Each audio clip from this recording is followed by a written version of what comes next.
Hello student, welcome back to my channel my Airtel class. Students, हम इस video में class 12th English Flamingo book से poetry की 6 poem Aunt Jennifer's Tigers के stanza based question answer पढ़ेंगे। और student, हम आपको बता दें कि हमने इसके पहले आपकी पोट्री के 5 लेसनों का हिंदी एक्सप्लेनेशन, सेंट्रल आइडिया और स्टेंजा बेस्ड क्वेश्चन आंसर करवा दिए हैं। और इस छठी पोएम का हमने सेंट्रल आइडिया और हिंदी अर्थ करवा दिया है। और अब आपकी इस पोएम का यही स्टेंजा बेस्ड क्वेश्चन आंसर बचे हुए थे, तो हम ये भी करवा दे रहे हैं। तो आपकी पोट्री जो है पूरी तरह से कंप्लीट हो जाएगी। और जो भी अन्य क्वेश्चन आंसर बचेंगे तो हम वो बाद में करवा देंगे। तो अब हम इसके स्टेंजा बेस्ड क्वेश्चन आंसर देख लेते हैं। और स्टेंजा बेस्ड क्वेश्चन आंसर देखने से पहले हम इन स्टेंजों के थोड़ा सा हिंदी अर्थ देखेंगे और फिर इसके बाद जो है इनके क्वेश्चन आंसर देखेंगे। तो स्टूडेंट, यदि आप हमारे इस चैनल में वीडियो को पहली बार देख रहे हैं तो आप हमारे इस चैनल को सब्सक्राइब कर लीजिए, बेल आइकन प्रेस कर लीजिए और अपने मित्रों में इस वीडियो को अवश्य शेयर कर दीजिए। तो इस पोएम का पहला स्टेंजा दिया है कि aunt Jennifer's tigers prance across a screen bright topaz denizens of a world of green, they do not fear the men beneath the tree, they pace in sleek chivalric certainly। तो student, हम इस stanza का थोड़ा सा हिंदी अर्थ देख लेते हैं, फिर इसके क्वेश्चन आंसर देखेंगे।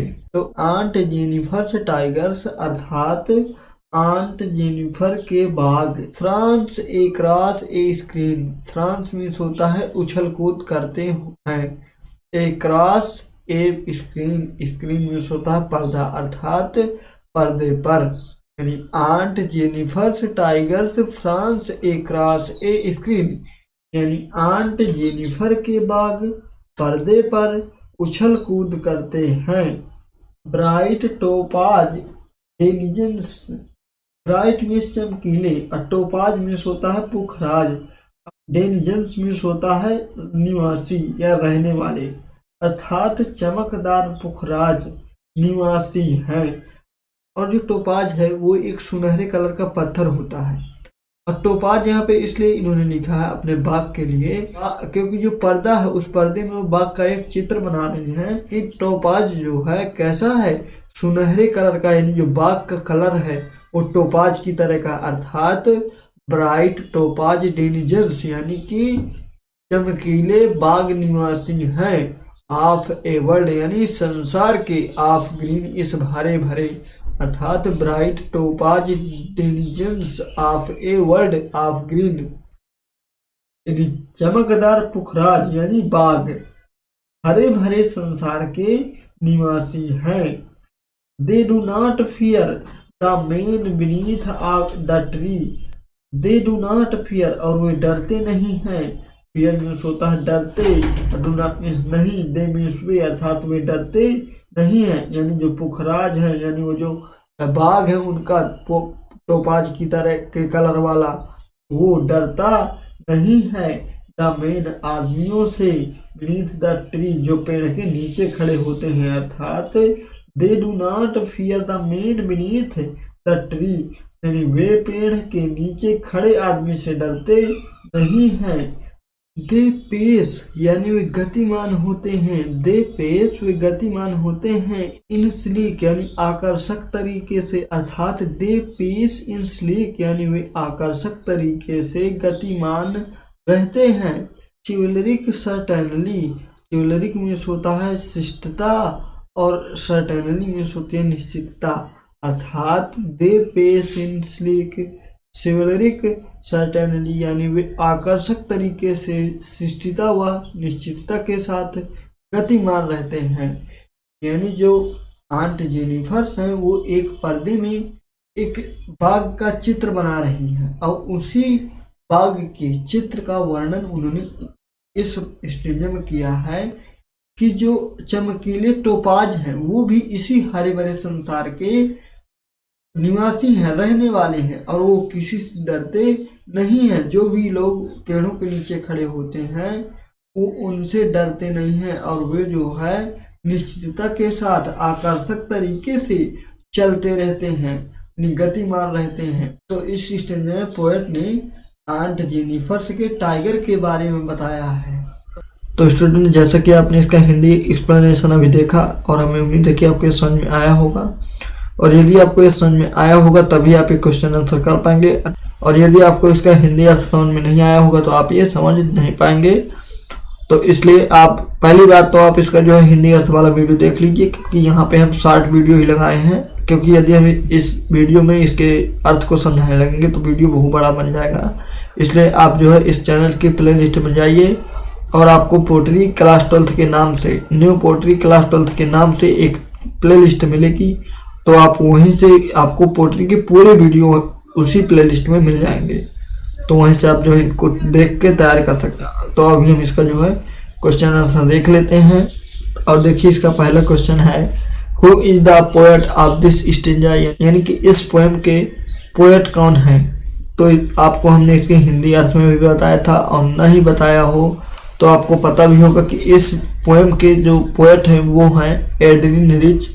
तो इस क्वेश्चन का आंसर आप इस तरह लिखेंगे कि Adrienne Rich is the poet of this stanza, कि इस स्टेंजा के पोएट एडरिन रिच हैं। और दूसरा क्वेश्चन है कि who is prancing across a screen. Screen means होता है पर्दा, यानी कि पर्दे पर कौन उछल कूद कर रहा था। हु इज प्रेंसिंग यानी कि कौन उछल कूद कर रहा था। प्रेंसिंग मीन्स होता है उछल कूद करना। अक्रॉस ए स्क्रीन यानी पर्दे पर, यानी पर्दे पर उछल कूद कौन कर रहा था। तो आपने इसके हिंदी अर्थ में पढ़ा है कि उछल कूद वो टाइगर ना कर रहे थे, जो आंट जेनिफर के टाइगर थे, जो चित्र बना रहे हैं जो उस एक पर्दे पर, वही तो उछल कूद कर रहे थे। तो इसका आंसर आप इस तरह लिखेंगे कि आंट जेनिफर से tigers prancing across a screen, यानी कि आंट जेनिफर के टाइगर पर्दे पर उछल कूद कर रहे थे। तो इसका आंसर इस तरह आप लिखेंगे। और इस स्टेंजा का तीसरा क्वेश्चन है कि who do not fear the man beneath the tree. Who do not fear यानी कौन नहीं डरता है, द मैन आदमियों से, बीनीथ द ट्री पेड़ के नीचे, यानी पेड़ के नीचे आदमियों से कौन नहीं डरता है। तो अभी हमने आपको इसके हिंदी अर्थ में बताया है कि जो आंट जेनिफर के टाइगर है वो पेड़ों के नीचे आदमियों से नहीं डरते हैं सर। तो इसका आंसर इस तरह लिखा जाएगा कि आंट जेनिफर से tiger do not fear the man beneath the tree, यानी कि आंट जेनिफर से के जो टाइगर हैं वो पेड़ के नीचे खड़े हुए आदमी से नहीं डरते हैं। और इसका चौथा क्वेश्चन है कि what is the meaning of the word denizens. What is the meaning यानी कि क्या अर्थ है ऑफ द वर्ड, ये शब्द का डेनिजेंस अर्थात डेनिजेंस शब्द का क्या अर्थ है। डेनिजेंस मीन्स होता है वैसे निवासी, यानी कि इस शब्द का कोई दूसरा मीनिंग लिखना है हमें। तो इसका आंसर इस तरह लिखा जाएगा कि the meaning of the word denizens is, यानी कि डेनिजेंस शब्द का मतलब है इनहैबिटेंट, ये भी मीनिंग निवासी की होती है। जैसे कि आप इंग्लिश में ग्रामर पार्ट में पढ़ते हैं कि वोकेब या फिर फ्रेसेस, इन शब्द में सब यही तो होते हैं जो कि आप पढ़ते हैं सेनोनाइमस, उनमें सब उनके मिलते जुलते शब्द लिखे जाते हैं। तो वही इसका जो है मिलता जुलता शब्द हमें लिखना था, यानी कि इसका जो है बिल्कुल दूसरी मीनिंग लिखनी थी डिलीजेंस की। तो ये इसकी दूसरी मीनिंग है इनहैबिटेंट। तो इसका आंसर इस तरह लिखेंगे। और इस प्रकार आपके पहले स्टेंजा के क्वेश्चन आंसर हो गए, और हमें उम्मीद है कि ये चारों क्वेश्चन आपके बहुत समझ में आए होंगे, आपको बहुत समझ में आए होंगे। और नहीं आए हैं यदि आपको, तो ये वीडियो आप बैक करके फिर से देख सकते हैं। तो अब हम इसके दूसरे स्टेंजा के क्वेश्चन आंसर समझ लेते हैं। और दूसरे स्टेंजा के क्वेश्चन आंसर समझने से पहले यदि आप हमारे इस चैनल में पहली बार आए हैं और वीडियो को देख रहे हैं और आपके समझ में कुछ भी आ रहा है, तो आप हमारे इस वीडियो को लाइक कर दीजिए और चैनल को सब्सक्राइब कर लीजिए, और अपने सभी मित्रों में इस वीडियो को शेयर अवश्य कर दीजिए। तो आपके इस पोएम का दूसरा स्टेंजा है Aunt Jennifer's fingers fluttering through her wool find even the ivory needle hard to pull, the massive weight of uncle's wedding band sits heavily upon Aunt Jennifer's hand। तो स्टूडेंट्स, हम इस stanza का हिंदी अर्थ भी थोड़ा सा समझ लेते हैं और फिर इसके जो क्वेश्चन आंसर देखेंगे। आंट जेनिफर्स फिंगर्स अर्थात आंट जेनिफर्स की अंगुलियां, फिंगर्स में होती हैं अंगुलियां। मतलब क्या हुआ कि आंट जेनिफर्स फिंगर्स यानी कि आंट जेनिफर्स की अंगुलियां फ्लैटरिंग यानी कांप रही हैं, यानी आंट जेनिफर्स फिंगर्स फ्लैटरिंग, यानी आंट जेनिफर्स की उंगलियां कांप रही हैं। थ्रो हर वूल यानी उनकी ऊन में, ऊन मीन्स होती है ऊन, हर मीन्स उनकी, यद्यपि उनकी ऊन में, यानी उनकी ऊन में उनकी जो उंगलियां हैं वो कांप रही हैं। अब वो ऊन कैसी है, वो ऊन से जो है उस पर्दे पर टाइगर का चित्र बना रही है ना, तो इसलिए उनकी जो उंगलियां हैं वहां पे कांप रही हैं। फाइंड इवन, और यहाँ तक कि वो देख रही हैं या पा रही हैं the ivory needle hard to pull, ivory means होता है हाथी के दांतों से बनी हुई, निडल मीन्स सुई, हार्ड टू यानी कठिन लगता है, पुल यानी उन्हें उठाना, अर्थात find even the ivory needle hard to pull, यानी यहाँ तक कि हाथी की दांत से बनी सिलाई को खींचना भी उन्हें क्या लग रहा है, कठिन लग रहा है। यानी जो सुई है हाथी के दांत से बनी हुई, यानी वो उन्होंने उस सुई की तुलना हाथी के दांतों से की है, तो वो दांत, अब हाथी का दांत तो काफी भारी होता है, लेकिन यहाँ पे उन्होंने सुई लिया है तो उसकी तुलना की कि जिस तरह हाथी के दांत वजनी होते हैं उसी तरह उन्हें जो है ये सुई काफी कठिन लग रही है हाथों के, जैसे कि हाथी के दांतों को कोई उठाए उसी तरह उन्हें ये सुई जो है खींचने में काफी कठिन प्रतीत हो रही है। अब क्यों उन्हें ऐसा लग रहा है, तो देखते हैं आगे कि the massive weight of uncle's wedding band, यानी कि अंकल की वेडिंग का यानी वैवाहिक बंधन काफी भारी है। द मैसिव वेट काफी भारी है ऑफ अंकल्स वेडिंग, यानी अंकल का विवाह बांड यानी बंधन, सिट्स हैवली क्योंकि बैठने वाला है, सिट्स यानी बैठने वाला है, हैवली अर्थात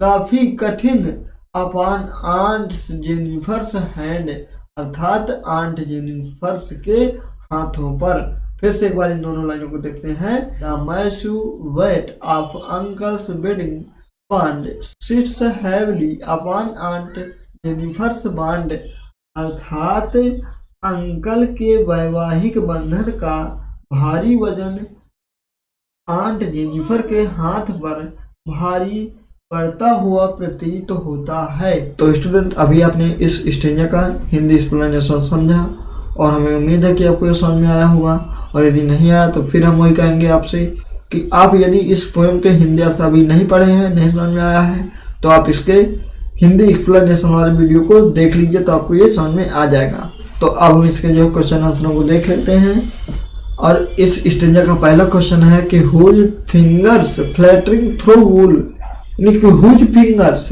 यानी कि किसकी उंगलियां फ्लैटरिंग कांप रही थी थ्रू वूल, वूल के साथ, यानी वूल के साथ किसकी उंगलियां कांप रही थी। वूल मीन्स ऊन होती है, जैसे कि आपने इसके हिंदी अर्थ में पढ़ा कि जो आंट जेनिफर्स थी जो वूल में जो है अपनी उंगलियों से इसका चित्र बना रही थी, तो उनकी उंगलियां जो है कांप रही थी। तो इसका आंसर है, इस तरह लिखेंगे कि आंट जेनिफर्स फिंगर्स फ्लैटिंग थ्रू वूल, यानी कि आंट जेनिफर्स की उंगलियां कांप रही थी थ्रू वूल, वूल के साथ या वूल में, यानी वूल में आंट जेनिफर्स की उंगलियां कांप रही थी। और स्टूडेंट इस स्टेंजा का दूसरा क्वेश्चन है कि what is she find hard to pull, what is she find वह क्या खींच रही थी हार्ड टू पुल कठिनाई से, यानी कठिनाई से वह क्या खींच रही थी। तो जैसा कि आपने अभी इसके हिंदी अर्थ में देखा है कि वो जो है उन्हें हाथी के दांत की सिलाई को खींचने में कठिनाई हो रही थी, तो इसका आंसर इस तरह लिखा जाएगा कि she found ivory needle hard to pull, यानी कि शी फाउंड आइवोरी निडल, यानी उन्हें हाथी के दांतों की सिलाई खींचने में हार्ड टू पुल कठिनाई हो रही थी। और इस स्टेंजा का तीसरा क्वेश्चन है कि whose massive weight of wedding bond sits heavily upon Aunt Jennifer's hands, whose massive weight of wedding bond sits, यानी कि किसकी वैवाहिक बंधन का भारी वजन अपॉन आंट जेनिफर्स हैंड, यानी कि आंट जेनिफर्स के हाथों को भारी लग रहा था। हैवली मीन्स भारी लग रहा था अपॉन आंट जेनिफर्स हैंड, यानी आंट जेनिफर्स के हाथों को। तो अभी आपने इसके हिंदी अर्थ में पढ़ा, देखा कि जो अंकल थे और अंकल के साथ उनकी जो शादी हुई है, यानी उन्होंने रिंग पहनाई है, तो उन्हें उन्हीं की शादी का तो भार वजन में आएगा। तो इसका आंसर आप इस तरह लिखेंगे कि uncle's massive weight of wedding heavily upon Aunt Jennifer's hand, यानी अंकल्स के विवाह के बंधन का भार आंट जेनिफर के हाथों को ज़्यादा भारी लग रहा था। और चौथा क्वेश्चन है कि what is name of the poem from which this stanza has been taken, यानी what is name of the poem, यानी पोएम का क्या नाम है, from which this stanza has been taken, जिससे यह पोएम ली गई है। तो आपको पता है कि इस पोएम का नाम आंट जेनिफर्स है, तो इसका आंसर इस तरह लिखा जाएगा, Aunt Jennifer's Tigers is the name of the poem, यानी कि इस पोएम का नाम आंट जेनिफर्स टाइगर्स है, from which this stanza has been taken, यानी जिससे यह पोएम ली गई है। तो इसका आंसर आप इस तरह लिखेंगे। तो जल्दी से हम इसके तीसरे स्टेंजा के भी क्वेश्चन आंसर देख लेते हैं, और इसी के साथ आपकी पोट्री पूरी तरह से कंप्लीट हो जाएगी। तो इसके अंतिम स्टेंजा के क्वेश्चन आंसर देखने से पहले हम आपसे एक बात बोलेंगे कि यदि आप हमारे इस चैनल में पहली बार आए हैं तो आप हमारे इस चैनल को सब्सक्राइब कर लीजिए और वीडियो को लाइक कर दीजिए। तो देखिए इस पोएम का तीसरा स्टेंजा दिया है कि when aunt is dead her terrified hands will lie still ringed with ordeals, she was mastered by the tigers in the panel that she made will go on prancing proud and unfeared। तो जल्दी से हम इसका हिंदी अर्थ देख लेते हैं, फिर इसके बाद इसके क्वेश्चन आंसर देखेंगे। When aunt is dead, her terrified hands will lie। When aunt is dead, अर्थात जब आंटी मर जाएंगी। When aunt is dead, अर्थात जब आंटी मर गई होंगी, तो हर टेरिफाइड हैंड्स विल लाई, यानी उनके भयभीत हाथ पड़े होंगे। हर टेरिफाइड यानी उनके भयभीत हैंड्स यानी हाथ, विल लाई यानी पड़े होंगे, तो उनके भयभीत हाथ पड़े होंगे। व्हेन आंट इज डेड, यानी जब आंट मर जाएंगी, तो हर टेरिफाइड हैंड्स उनके भयभीत हाथ पड़े होंगे। स्टिल रिंग्ड, अर्थात उनमें अभी भी अंगूठी पहनी हुई होंगी, यानी अंगूठी अभी उन हाथों में जो है पड़ी हुई होंगी। विद ऑर्डिल्स, बड़ी परीक्षा के साथ, यानी विद ऑर्डिल्स, ऑर्डिल्स में सोचती है कठिन परीक्षा या फिर आजमाइश, अर्थात अभी भी उनकी कठिन परीक्षा जो है चल रही होगी।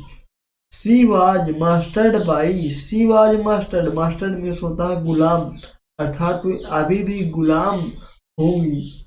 अर्थात ये जो आंट जेनिफर हैं, इनके लिए पोएट ने ये बताया कि जो बाघ हैं वो बाघ मर जाने के बाद स्वतंत्र हो गए होंगे, यानी उन्हें अब किसी का डर नहीं होगा। लेकिन जो आंट जेनिफर हैं, ये जो है अभी भी उस अंगूठी की वजह से, यानी उस बंधन की वजह से वो जो है अभी भी मुक्त न होंगी, अर्थात वो अभी भी अंकल की यानी उस वैवाहिक बंधन में बंधी हुई होंगी।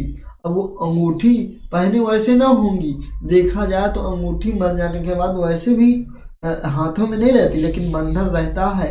तो वही पॉइंट कह रही है कि जो आंट जेनिफर हैं अभी भी जो है गुलाम बनी हुई होंगी, यानी वो अभी भी उस बंधन से स्वतंत्र नहीं होंगी कि जब वो मर भी जाएंगी तब भी उनके हाथों में अंगूठी का जो है बंधन है, अभी भी वो बंधा हुआ है, यानी उससे जो अभी स्वतंत्र नहीं है।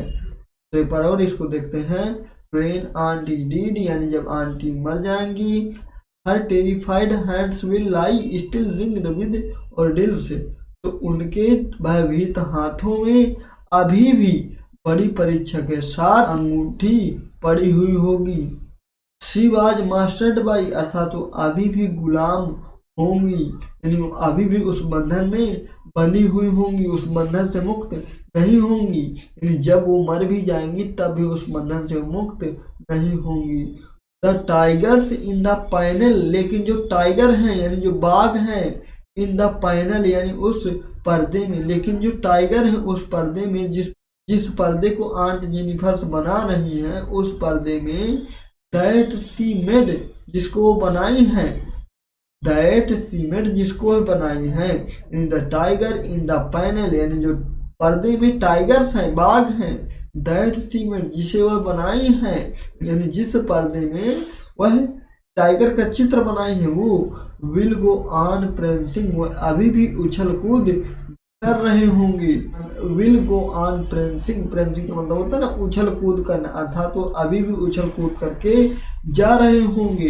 प्राउड एंड अनफेयर्ड, प्राउड मीन्स गर्व के साथ, एंड अनफेयर्ड और बिना किसी डर के साथ, अर्थात तो उन्हें जो है कोई डर ना होगा, अर्थात जो टाइगर है उन्हें अभी भी कोई डर ना होगा। यानी वो जो पर्दा है, पर्दे में जो टाइगर बना हुआ है वो अभी भी क्या है, भयभीत नहीं है, डरा हुआ ना होगा, और क्या ना होगा, और वो किसी से प्रभावित ना होगा, और वो अभी भी क्या कर रहा होगा, उछल कूद कर रहा होगा। तो उसके बारे में बताया, यानी मेन बात ये उन्होंने बताई कि जो औरतें हैं वो औरतें कभी भी स्वतंत्र नहीं रह सकती हैं, यानी किसी न किसी बंधन में वो बंधी हुई होती हैं, चाहे जीवित रहने के पहले हो और चाहे जीवित रहने के बाद हो। लेकिन जो टाइगर है वो टाइगर मरने के बाद स्वतंत्र हो जाता है, और चाहे जीवित रहे तो स्वतंत्र है और मर जाए तो स्वतंत्र है। इसलिए उन्होंने इस पोएम का नाम आंट जेनिफर टाइगर्स रखा है कि आंट जेनिफर के बाग, यानी आंटी जेनिफर के बाग।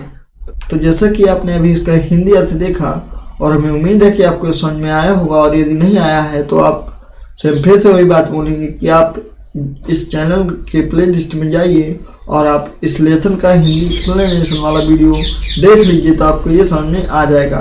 तो अभी हम जल्दी से इसके क्वेश्चन आंसर देख लेते हैं।